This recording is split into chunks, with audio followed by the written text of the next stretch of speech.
Hello दोस्तों, मैं हिमांशु गौरव Sinha result megger classes के ऑनलाइन प्लेटफॉर्म पर आप सभी का स्वागत करता हूं। मैं आप लोगों को हिंदी पढ़ाने वाला हूं। पहले जानते हैं कि हिंदी एग्जाम में कितने मार्क्स का आता है।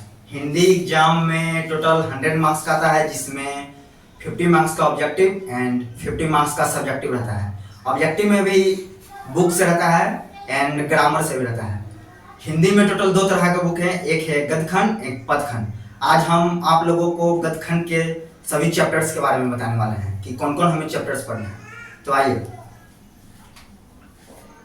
सबसे पहले हमारा चैप्टर है हिंदी में श्रम विभाजन एंड जाति प्रथा, जिसके लेखक है भीमराव अंबेडकर जी। आपने स्क्रीनशॉट ले लिया होगा। तो अब हम जानते हैं मछली चैप्टर के बाद कौन सा चैप्टर है। 10वां चैप्टर के बाद है हमारा 11वां चैप्टर नौबत खाने में इबादत, जिसके लेखक है हमारे यतीन्द्र मिश्रा जी। उसके बाद है हमारा 12वां चैप्टर शिक्षा और संस्कृति, जिसके लेखक है हमारे प्रिय महात्मा गांधी जी। ये सभी हमारे 12 चैप्टर हैं हिंदी के गद्यखंड बुक में। इसके बाद हमारा एक और बुक है हिंदी का पोएम बुक, जिसका नाम है पद्यखंड। उसमें भी जो भी चैप्टर्स हैं गद्यखंड कंप्लीट होने के बाद हम पढ़ाएंगे।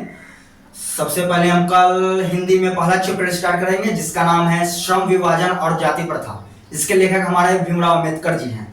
तो हम कल नेक्स्ट वीडियो लाएंगे। इसके लिए अगर पसंद आए तो लाइक, थैंक यू। इसके दांत, जिसके लेखक है नलिन विलोचन शर्मा जी।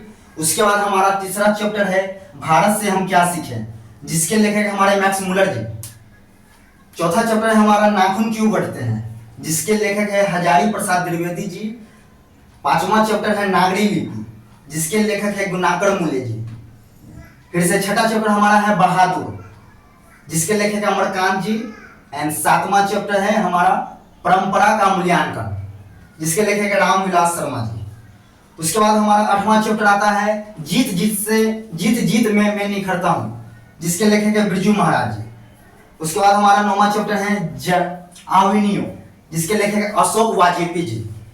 उसके बाद हमारा 10वां चैप्टर आता है मछली, जिसके लेखक है विनोद कुमार शुक्ल जी।